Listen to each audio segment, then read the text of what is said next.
Hello, my name is Randy. I've been helping with youth group for about 2 years now. I'm about to share with you a part of my life. First, I want to start off with a verse that I try to focus on, especially when I share my life and move in God's will. This is Ephesians 2:8-10.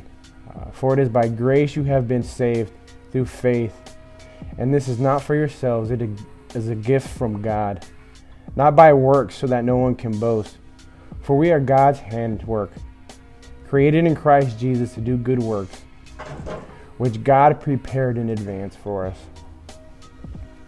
So at the age of 7, my family started to seek God. And at that time, we went to multiple different denominations and different types of religions. We finally found a little church called the Good Samaritan. And living in Los Angeles, I really fell in love with rap music. I mean, that was the thing to do. And I just kind of became influenced by it. I allowed my life to just be surrounded by rap music. You name it, I listened to it. At a young age, I actually, got so much personality from the rap thing that I just didn't even understand what I was listening to. But at the age of 14, my dad was preaching and he did an altar call. And I went up and he asked me if I wanted to accept Jesus.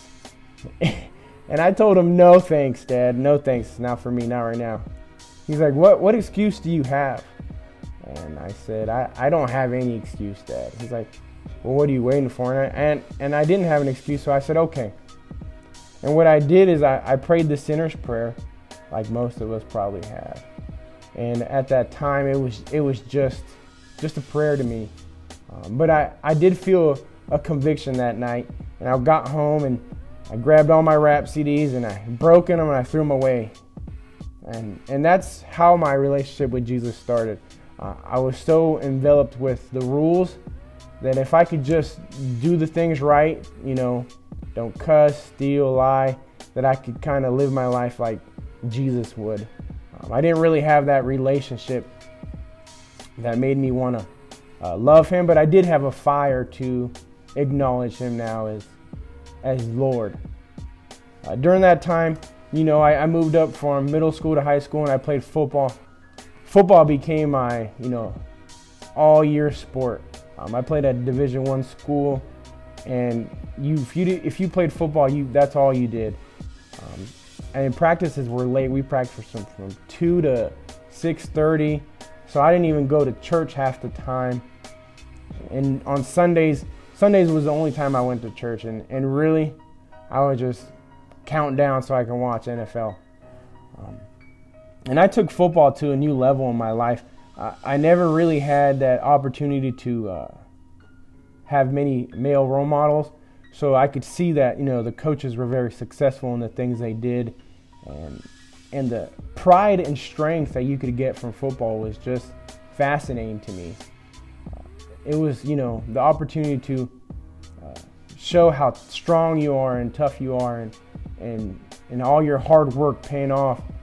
And our high school team was pretty successful in football, and we actually, won the state title twice, and I just loved it. Football was my everything, to the point where Jesus was just Jesus. He was one part of my life and football was another, and they didn't combine. When I turned 18 and football was officially done for me, I was pretty much broken, and somebody suggested that I play junior college because I didn't receive a scholarship after high school, and I took their advice, and I moved out, and at the age of 18, I was a wild one. I mean, wild. It was, and I won't lie to you, it was actually fun. I had great times, and I took that time to just cast Jesus away. I knew enough about him that said the things I want to do are not going to fit with him. So, I've been going to church since I was 7. It's time to live a little bit, how can you not live life? How do you learn not to live life by doing what you want to do? So I fell into that lie. And I'll share a story it just showed how much fun I had. I remember a time where we rented a beach house at Malibu, and this place was huge. All right, I'll tell you how expensive it was. $1,000 a night, and we had it for 3 nights. First night we had a good time, hung out. The second night we threw a party, and we had like 400 people there, and everyone was just jumping on the dance floor, having a great time. And I'm like, this is what life's about. Good times, doing what you want. And football was going great. Junior college, I became first team all conference. I got a full ride scholarship to, a Division II school, and it was going great. But I could sit back and reflect on that time where I got everything I wanted. And my vision was so short term that all I wanted was just scholarship and continue to play football. I didn't really think of anything else. The night before going to college, I reflected and I said, is this all life's about? Is this all I need? Or should I, is there something more? So I took a time to sober up. I stopped smoking and drinking and just took that time to condition my body to play football. And during that time of soberness, I'd speak to my mother more. We'd have more time to talk, and plus I needed money for college, and she was willing to help. And I was approached by 2 ladies, and to them, they could see that I had knew Jesus because I acknowledged him in certain things, kind of like a beer in the hand and say, yeah, I'm a Christian.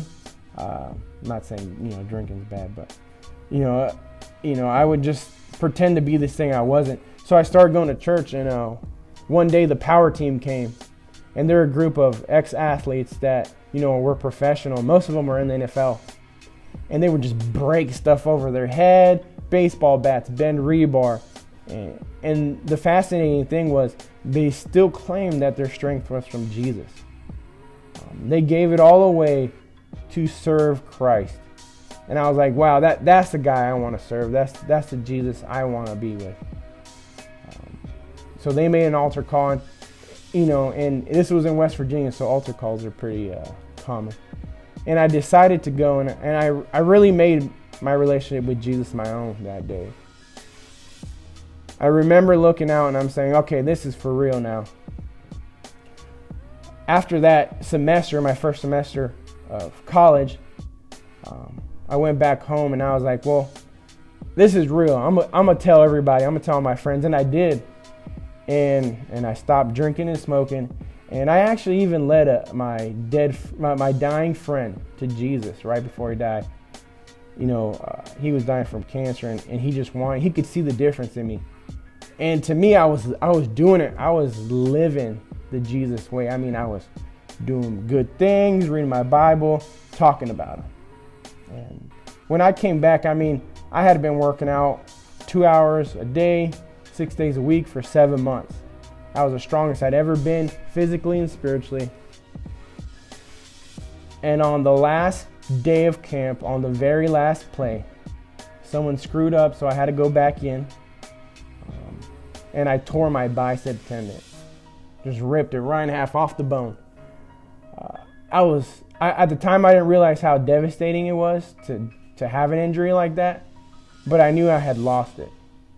And literally I did. I never came back to have that strength. I had a mediocre college career, but that semester was when God started snowballing everything he had been doing in my life before. And this is the ones, this is a time where you reflect and you're like, God, why can't you give it to me?